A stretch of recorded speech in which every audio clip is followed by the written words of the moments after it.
The three-way ankle is performed with dorsiflexion, like a ballerina pointing her toes. We're using the foot as a counterbalance to improve the mobility of the back in a sagittal, frontal, and transverse plane.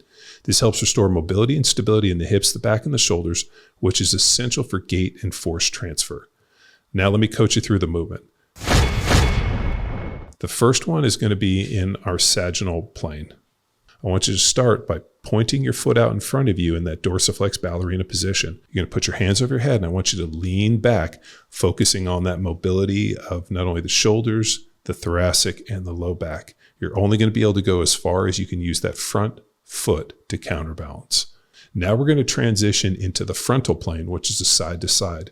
From there, you're going to go to one side using the foot as a counterbalance opposite. In the final movement, we're going to go to the transverse plane, where now you're going to extend the foot across your body and use rotation, thus separating the upper body from the lower body.